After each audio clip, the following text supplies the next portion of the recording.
guys, welcome back to the Updownstate Podcast with Nichole, Beth, and Brian. So last time we were here, we kind of just bullshitted a little bit, and today we're actually we have a theme, or like we have a topic we're gonna talk about, and we're gonna talk about apologizing. I'm sorry. We don't do that here. And actually, that is a question I kind of had for you. So, I think we didn't hear I'm sorry a lot growing up, or ever, or even now, right? So, and that's something that to me is important because I feel like it validates your feelings. It's important to me. And, or sometimes we've gotten an I'm sorry, but, and that just is not an apology, right? So one thing I wanted to ask you, if you still believe this. So when Beth was younger, you used to say, I don't say I'm sorry, I say I apologize. So now that you're older, like, do you still feel that way? Or like, was that just like do you remember that? No. Oh my gosh, Beth is do you over remember that? Beth is over here like, I didn't know I was getting interviewed today. I didn't think this was about me. You don't remember that? Not at like all. when you were like a teenager to like Not early at all. 20s? Actually, Like, Beth. I don't Counseling at the say time? I'm sorry, I say I apologize. You Actually, might have been in your mid-20s, honestly, the last time I heard you say that. Beth, welcome to your intervention. I don't remember that. I don't remember that at all. I remember I didn't say sorry a lot when I was younger. I think I just didn't. But I also I don't think we really knew how to apologize. Yeah, Because and it was always so defensive and Yeah. everybody just wanted to make excuses for their behavior. Well, I think it's really hard to admit that you're wrong in general, right? So you grow up around a lot of people who don't want to apologize, and then you don't really know how to say, you know what, maybe I was wrong. And I think I probably didn't start being comfortable with apologizing until, honestly, I think my profession helped with that, because in order to gain the trust of my people, I had to be able to admit when I was wrong. Yeah. So now I'll be like, hey, my bad. Like that was me. I made the wrong call or whatever, and I'm sorry. I'll say I'm sorry, or I apologize. I don't have a feeling one way or another. I don't remember ever having a feeling one way or another, but apparently I did. I don't know. No, I'll say either one. It was just like one of those things that, when you're too cool for school. Yeah, I mean, it's probably exactly what it was. Like, I thought I was being cool for saying it one way and not the other or whatever, but it probably was because I didn't mean it. Like if I was saying I apologize or I'm sorry, it's probably because I didn't mean it then. Yeah. And like now I'm at the point in my life where, like, if I'm telling you I'm sorry or I apologize, like, it's because I'm sorry. Yeah. Or I apologize. Well, we all know that I have a terrible memory. Yeah. And it was, I know we kind of laughed about it, but because I was like, I'm a different person now. But we talked about when everything happened with your ex-wife. And that was like a whole situation where I think I was upset that that you didn't come to me because we were so close. And I think we're even closer now. Yeah. So it was like right before Easter, and apparently I didn't talk to her that entire Easter dinner. And regardless of if I was upset, this was her thing. I really had no reason to be upset. Well, I mean, I had a reason, but it was not about me. And it was a shit thing to do. So I apologized. And I mean it. I can be a dramatic person. I'm very self-aware, guys. Regardless, and I think part of it too is like, now that I've like had a separation too, I know what it can feel like to be trapped, to not be in love anymore. And I may not go about it the way that you went about it, but it would have been a hard situation for you too.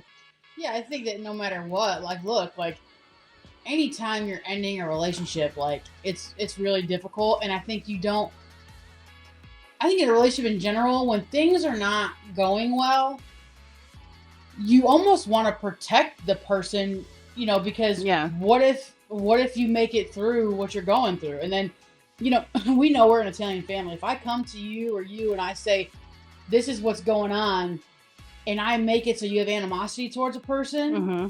and then I say, you know what, I'm going to stick it out with this person. Yeah. That's a really hard place. I hold grudges when it comes to the people that are in y'all's lives. Like, yeah, you're not wrong. Me if too. You're doing them wrong, like, and then you say, hey, Beth, just kidding, don't be mad anymore. Nope, too late. That's not going to happen. sorry. Like, no, I don't know. I did not care for your ex-wife when I Yeah. had first met her, and you're like, hey, Nichole, please try. And then we ended up becoming friends, Yeah. and then everything happened, and that was just. But I am very sorry that I did that to you, because it was a shit thing to do, and if you do a shit thing, you should apologize for it. Well, I appreciate that. It was a long time ago. I mean, I don't even remember. Closer to My it's only ex, 10 years ago. my ex took her outside and apologized to her for my behavior, and that, to me, is freaking embarrassing. But it was such a nice moment between me and my brother-in-law. Yeah. It was such a nice moment, and I appreciated him so much for that. But it shouldn't have been him. It should have been me. Yeah, it should have been. You were an ass. But yeah, I was absolutely. But we were also still very young. I mean, we were pretty young. I mean, early 20s. I mean, look, I say. I think I might have been pregnant with Juliana or something. Look, or maybe just born or something. Like, I will say that I did not have my head on straight till I was probably at least 25. I would even take myself until 2020 when I left that relationship. Yeah, I mean, I have, and you guys might be able to attest to this, how much I've changed in the last 4 years. Yeah, I think it's definitely a valid statement when people say that, like, you know, you might be 18 years old, but you don't, you know, you're not making great decisions until you're in your 30s, you know, and I think that's so true. I look back at, I might have thought I was mature in my 20s and mature enough to get married when I absolutely was not mature enough at that point in my life to get married or really had any idea what I was entering into. That's the reason that marriage lasted less than a year. I mean, it just, like, you just think you know, and then, like, you know, sitting here today, I'm 35 years old, and I look back and I'm like, I was such an idiot. Like, I was still making decisions on a whim, like I thought I knew everything, and I don't. And I still, like, now you hear me say all the time, like, I'm still looking for the more adultier adult in the room, and I'm 35. Like, I know that I don't have it all together. And I just said last week, I feel like I'm finally an adult. I finally feel like, but also to that point is, like, when I entered that relationship with my ex, I was 20 when, like, we started seeing each other. When I look back on that now, being 36, I was a baby. Yeah, I feel that way too. 2 years later, we were making the decision to have a kid. Like, no, like, I should not have. I'm so glad I did. I love my children, but I was still a baby. When I think about it, I was not old enough to make those decisions, and it's the same thing, you know. Like, you know, I was not whole enough to make those decisions either. And I look at that a lot. Like, when I was going through that relationship and I went and I was getting married, that was the point in my life where I was doing the most healing, and the most changing. Because who I was when that relationship started to where it was when I ended was completely different. Because that was when I was having to go through the most changes in my life to put myself on the right track. And so, like, there was so much involved in that where, like, it just wasn't the right place to be. Now, granted, I'm not going to go into all the details, but we ended that the worst way. Yeah. And it was very immature the way that it ended. And I own that, like, 100%. Both of us had parts in that. Me and my ex-wife had parts in the immaturity in that. But, like, at the end of the day, like, I was young. Yeah. You know, and I look back and, you know, we should have never let it get that far. We should have never let it get that far. We should have never, you know, entered into that marriage because neither one. I think if you talk to her today, she would tell you the same thing. Neither one of us were in the place or mature enough in our life, you know, and no animosity towards it at all, but we just were not ready to be at that point in our life. And I can tell that now because, like, with my marriage now, there is nothing I wouldn't do to make my marriage work and last and know that this is the person that I was meant to build a life with. Like, it is so different. Yeah. And I can just tell the maturity difference between that because I was older. We were together years before we decided to get married. 5 years before we decided to get married because, you know, we had both been through marriages before and we knew that, like, this is not something to enter into lightly. Yeah. And then we have our brother that's like, I'm going to get married young and show all y'all fools. I know. Yeah, he really did. So I just celebrated 8 years of marriage. Pause for me. Going outside looking in, decent marriage. Yeah. Yeah. And other than like mom and dad, like Tara and I are like the only ones that have like, and then obviously Aunt Cindy, Uncle Kippy, who haven't remarried. Yeah. Right. Due to just never get married. Due to certain circumstances, but. I mean, Tara and I were together 4 years before I proposed. or sorry, we were together 2 years before I proposed. Up to 4 years before we got married. So we'll be celebrating 13 years together in November. And it's funny, and Chris will attest to this. I knew from the moment that I met Tara that I was going to marry her. Isn't that so? Like, what I will tell you is my wife doesn't believe me, but the moment I met her, like, I stopped and was like, there's going to be something with this person. Like, at that point in time, I didn't know her from anything, and I, was married to someone else. But, like, so my mind didn't immediately go to, like, I'm going to marry this girl someday. But it went to, like, there's something about this girl. And it was a couple years later that we actually, started to date and things like that. But it's so crazy how that worked. But because we were working at McDonald's, right? And she had a boyfriend at the time, and as much as a asshole as I was, I was like, I'm gonna wait this one out. This one's not gonna last. And so 100% I knew that, dude. Yeah, and so it was like a year later. I had just moved into college. I had just moved into college, and Chris texted me. He's like, hey, yo, you remember that chick Tara that we used to work at McDonald's with? I said, yeah. He was like, her and her boyfriend just broke up. I said, stop. I said, don't play with my emotions like that. I was like, don't play. I was like, for real? He's like, yeah, dude, go check it out. And so, sure enough, hopped on Facebook and slid into the DMs, as the kids now say, and it was like coming up on her birthday weekend. And I was like, hey, I'm coming to Syracuse this weekend. Do you want to, like, go to the movies, hang out, and, go see something? And she said, yeah. And then we just started hanging out. And then, like, a week later, I asked her out, and here we are. Yeah. Girlfriend. And my sisters were like, yeah, we like this one. And you're welcome. I mean, let her stay. And she's Italian. And she would cry when we make fun of her. Yeah. She joins in. And quite literally, I'm pretty sure Beth interviewed her at McDonald's. It was either So I mean, Beth worked with her. I was at Nedro, I think, at that time. Yeah. So no, I 100% interviewed and hired her. Or at the bank. I might have been working at the bank at that time. 100% tried to bring her into the loop with my friends and I and corrupt her because she was such a good kid. She was so good. I remember always being like, dang, your mom must be so damn strict. And she'd be like, well, I got to go home because my mom this or my mom this or that. And then I was like, dang, your mom is strict. And I'm telling you, like, I love Miss Cindy. I love her. Like, she's the best mom ever. But no, Tara was a good one.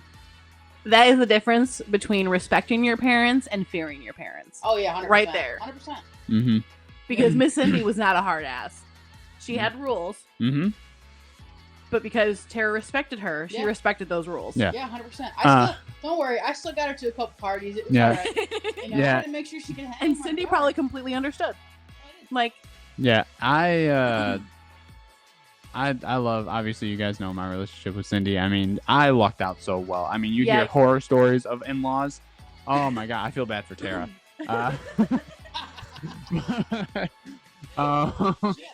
Yeah.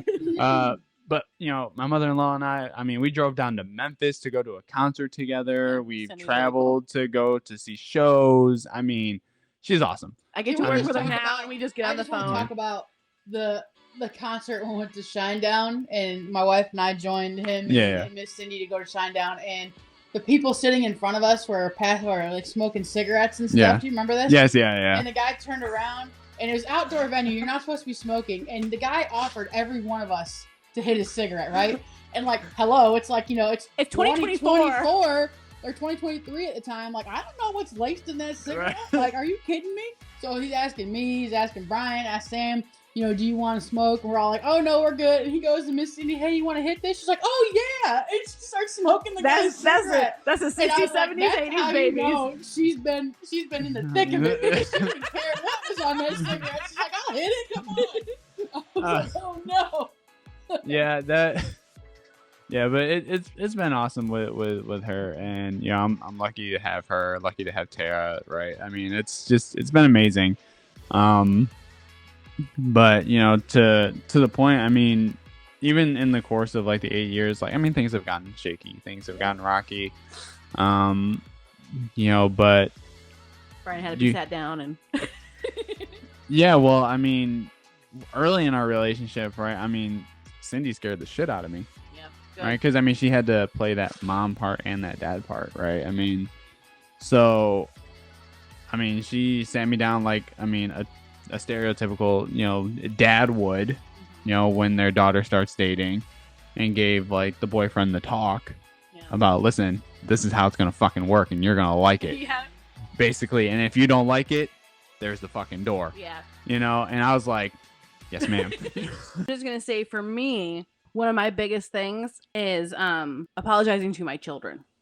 I think it's one of the best ways. Here's the thing. I don't care if your kid is 2. I don't care if your kid is 40. Apologize. If you do something that you're not supposed to do, and that's why I say I'm sorry, but is not an apology, because then you're making excuses, right? And apologies is not about explaining yourself. It's about validating the other person's feelings. It's about my children being heard. So the other day, I had my youngest daughter has very big feelings. We're trying to work on that and trying to figure out maybe where that comes from and what it stems from. Because I know that I have ADHD and sometimes I can have big feelings because of it. I don't even quite remember what it was about. Instead of handling her big feelings, I went to, well, I'm just going to take electronics away. They're older, so that's like my go-to, which made the feelings even bigger. And I had to sit back and be like, we're not handling this right. She doesn't need punishment. She needs to be heard. So I apologized, and I said, I'm so sorry that I said, I'm going to work on this.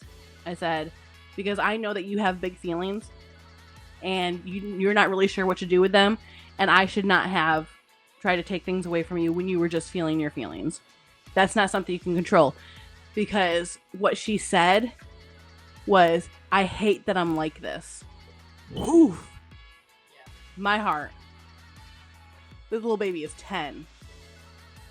And I contributed to that by going to punishment instead of comfort, which is what it should have been. Well, I will say that, you know, when it comes to stuff like that, like, I think it's really good that you're trying to get to like the underlying issues of those things for her, because, you know, if she's feeling big feelings like that, there's reasons that she feels things so big, you know, and like that's can be crazy stuff, you know, and sometimes it helps just to be able to talk through it and not go directly to punishment. I think that, you know, we grew up in a situation where it was just punishment. We weren't allowed to have feelings. We weren't allowed to have big feelings. And that is hard for me, because I have a child that is diagnosed ADHD, and she feels her feels very, very intently. Yeah. Very high highs, very low lows. And that's really hard for me, because we weren't allowed to have feelings. Yeah. So, like, we talked about this earlier. I read a thing where it was like, you know, it's even now, even when I am feeling them, I still try to suppress my feelings, because in my head, like, I'm not supposed to have big feelings. I'm not supposed to let people know I have big feelings. So, yeah, this here says, when you learn that behaviors that trigger you the most as a parent are the behaviors that you were forced to suppress as a child. Yeah. Like, and it's got a picture of this lady screaming.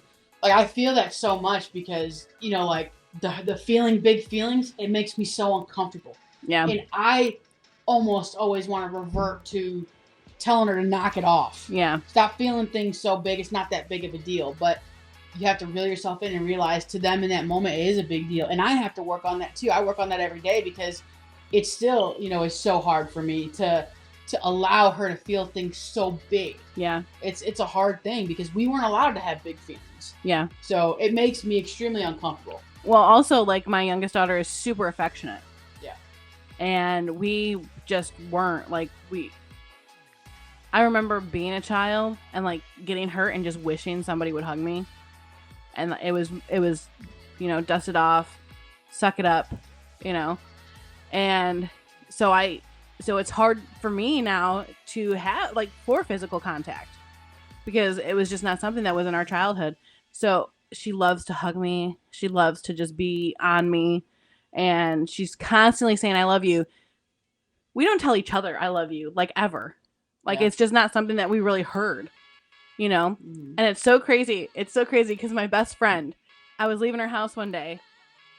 Or no, I talked to her on the phone. And when she hung up, she's like, I love you. And I'm like, okay, bye. Like, she didn't mean to say it, right? And then she did it again. And she's like, what's going on? And I'm like, did you, like, mean to say that? She's like, yes, I meant it. And I'm like, we don't say that in my family. We don't even say it to our siblings. My best friend and I say I love you bye every time we get off the phone. Well, now I do. We tell each other we love them all the time. And I'm like, I really should try to say that to my siblings more because I do love my siblings. Yeah. But, like, we just don't. All the time talking to Chris and Jake, and like it really populated because obviously Jake is like a big emotional guy, right? I mean, you know, he doesn't shy away from his feelings. You know, he wears his heart on his sleeve, and so really, like when I started hanging out around him, right? I mean, every time we get off the phone, oh man, I love you, bro. I love you too, man. I'll talk to you later. You know, every single time. Same thing with Chris. You know, Chris will just reach out to me out of the blue. Man, I just want to call you and tell you that I love you, man. Yeah, that is all the time. So foreign to me. And it's so funny because at the times when it comes is at the times when I'm like, man, I could really like I just need somebody. And I have Tara. I love you too, sister. And I have Tara, obviously, and that is probably one of my biggest, probably like when I start getting into my feelings is I completely shut down. Yeah. I go. All of us. I just go. All of us just agreed with that. Like 0 dark 30. I get super quiet, right, and try to just feel I call them my manic episodes. And yeah, like, and probably honestly, like this past year was probably the worst for me. I don't know why. Yeah. And I was always telling her, like, I don't know why I'm like this. I really don't. Like, I don't understand why. And every night I just would be in a different room, like basically like crying my eyes out because I don't want to cry in front of her. I don't want anybody to see me, weak, essentially. I feel that so much. So, but like I'm saying, and it's usually like during those times when like usually Chris or Jake are reaching out to me. Yeah. Just out of the blue. Like how emotional like we can get and everything. So in December when Chris was here and like the tornado came through. All crying and all. And right, I mean, so obviously it's a scary situation and everything, but so the tornado, we were watching the tornado. We were at my parents' house and we were safe. But we were watching the tornado going through where we were living. Going through my apartment where my boyfriend was at home sleeping. It was a home. I can't even talk about it. I'll start crying. So it was crazy because like she's talking to her boyfriend on the phone, right? They're on the phone. He's like, where can I go? And I'm like, you have to go to the bathroom. Yeah. But she's talking to him, and then like, I think, right? I'm sitting there. I'm trying not to like have a panic attack because I hate storms as it is. And like I think his phone gets disconnected. Yeah, and she just started breaking out. And once I saw that, I'm like, I can't anymore. I gotta let it go. And I just completely broke and just started going like full panic mode. And it took me like 3 hours to like calm down. But yeah, I mean, I think it's very important to just say I love you every once in a while. Yeah. And again, we didn't hear it.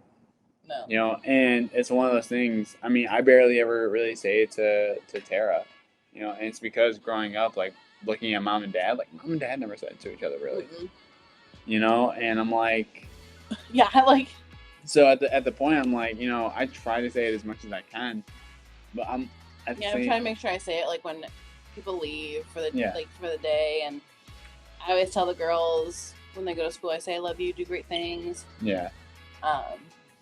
Because that's something I want my children to hear it. Yeah. And I feel like in my head I'm like, okay, well there's more other things that I can say or do other than just saying I love you. Because anybody, right, the cliche thing is, right, anybody can say I love you, right, but and not mean it. Yeah. You know, but there's other things that you can say, like... Well, love languages, right? Like, are you hungry? That says I love you a lot to Tara. Yeah. You know, do you want me to pick up tacos? So, you know, stuff like that. Babe, do you want to go get tacos and margaritas? Babe, do you want to go to the bookstore? I'm so freaking lonely. Yeah, right. It's little acts of kindness. I feel like Tara and I are very similar in that aspect. Yeah. But we enjoy margaritas and tacos, and we really like the bookstore. I think that's an idea that we need to come up with. We need to open a bookstore that sells tacos and margaritas. And coffee. Absolutely. It's very important for me to apologize, and I probably over apologize sometimes. And that comes from my people pleasing trait that I'm still working on. But apologizing to my children is very important to me because I like to make sure that they see it. And my children will call you out. Man, my oldest will hurt your feelings if you do something you're not supposed to do and call you out. If I made them feel any way other than loved, then I should apologize, to be completely honest. Because if I'm doing something that... Here's the thing.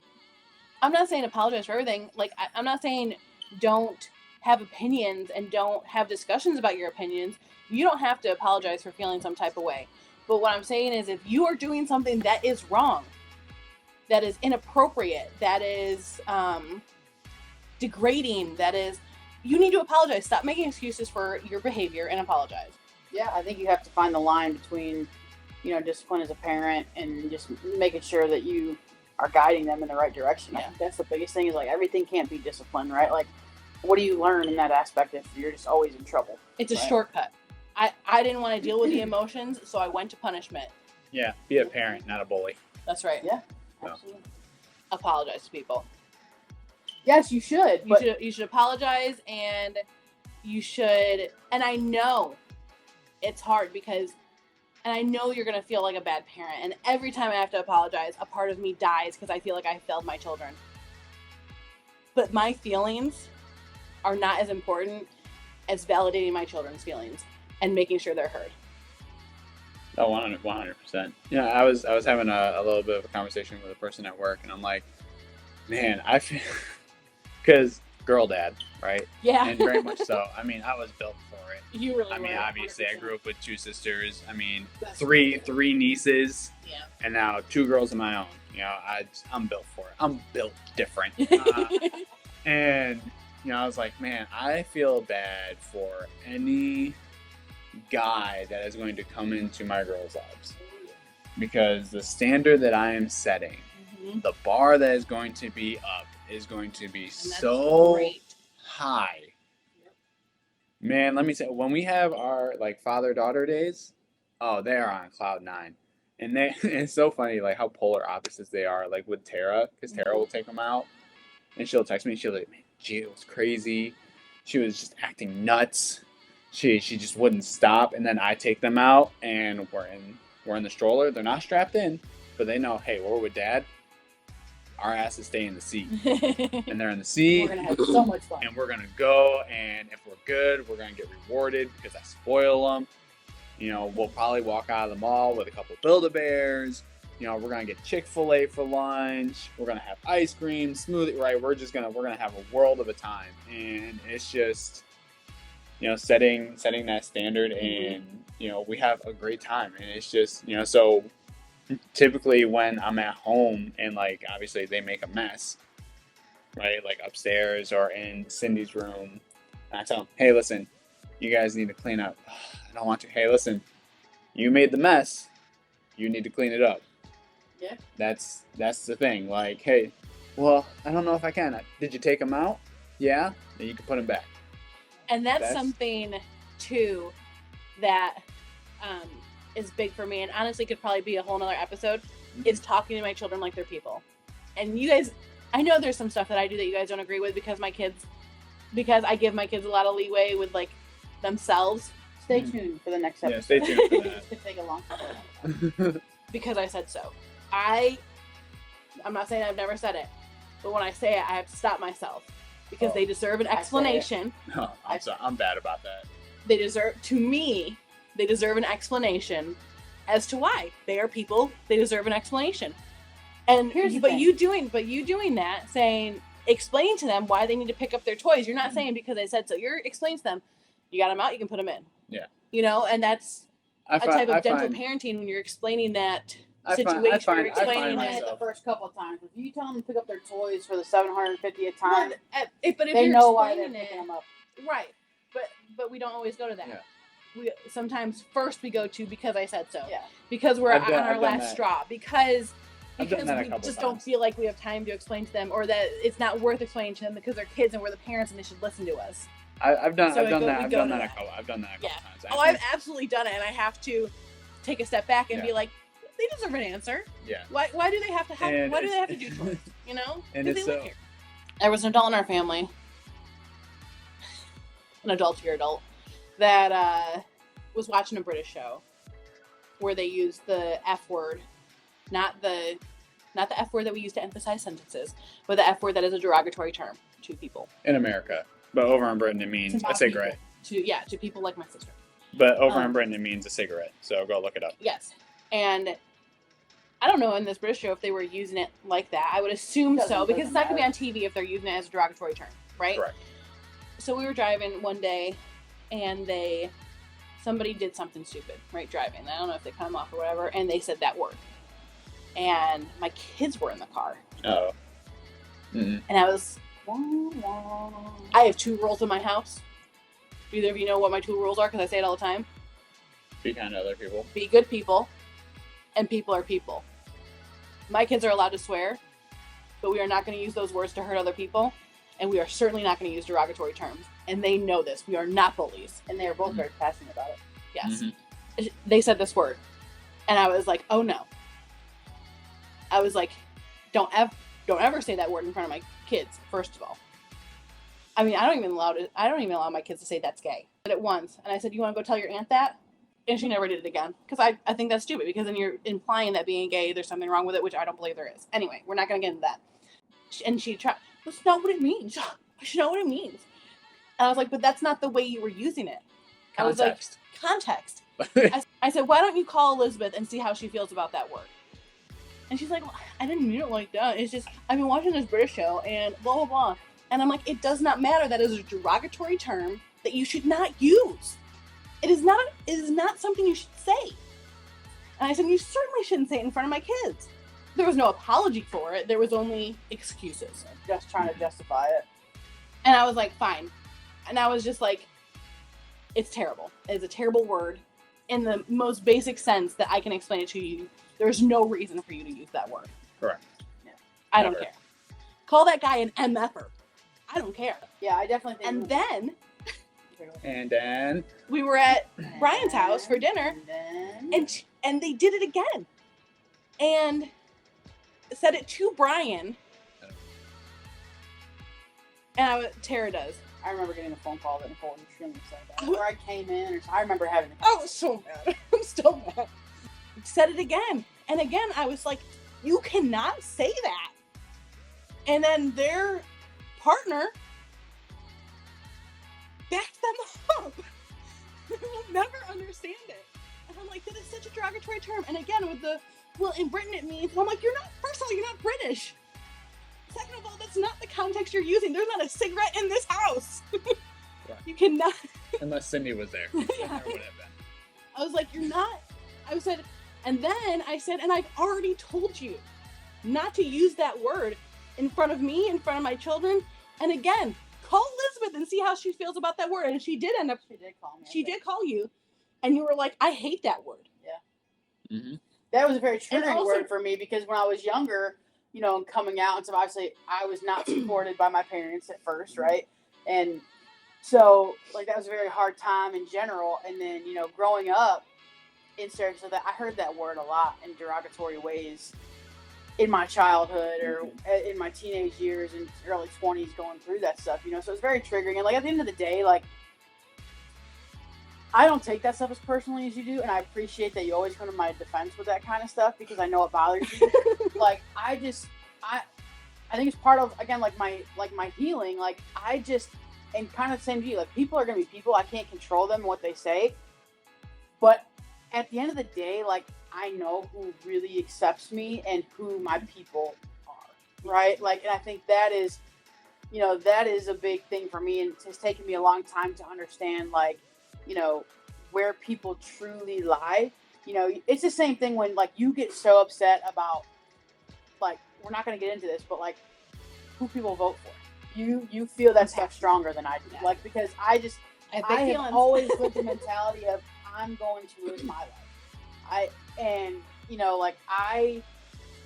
am not confrontational with the people closest in my family, but I also, like, know who my people are. Yeah. If that makes sense. Like, I have no animosity towards anyone and how they feel, people's beliefs. Like, there are things, and it's not always big things, but there are things and there are subtle things that tell me, do you really accept me for me? Mm-hmm. Do you really accept my family? Right? Because there's a lot too for me in general. Whether you look at, yes, I'm married to a woman.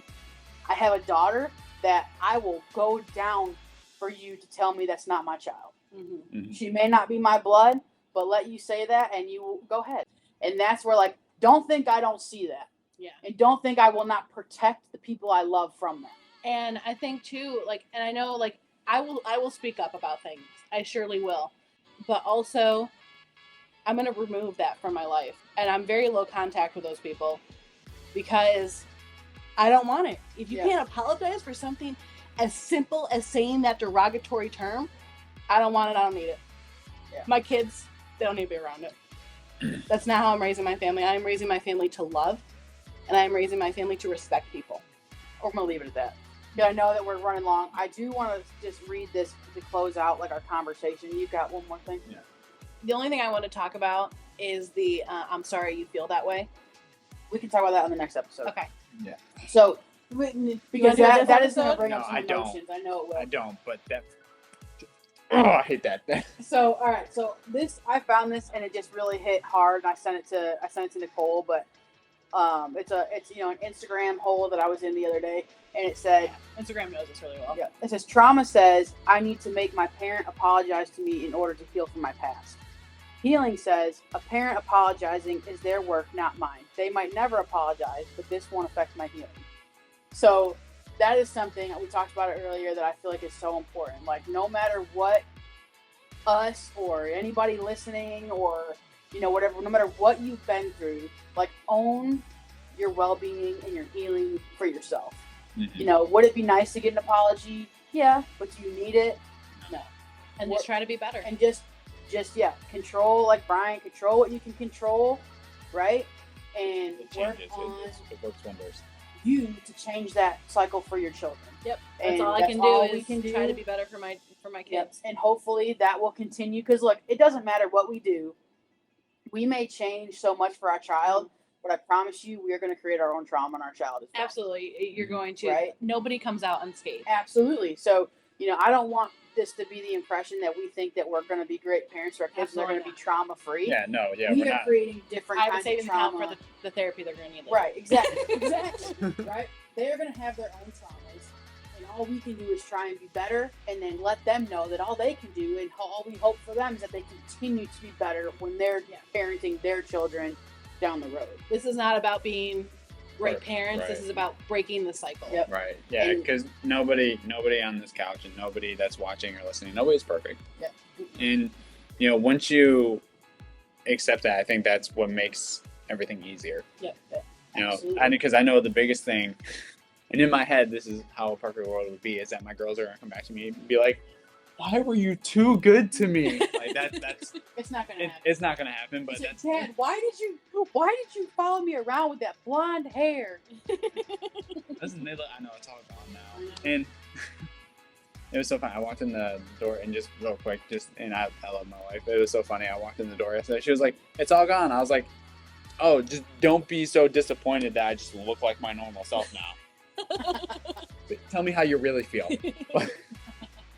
But nobody's perfect, and again, once you accept that and realize that, and you use that to your advantage as a parent or just as a person, it works wonders. Yeah. And you can just be so and because you're not accepting perfect, of yourself. Just get used to the fact that sometimes we're going to need to apologize. That's right. Thanks for joining us, guys. Yeah. It was a little heavier, I feel like, than last time. Yeah. But again, that's kind of what we're doing. We're talking about deep stuff, stuff, changing the cycle, and just trying to do our best.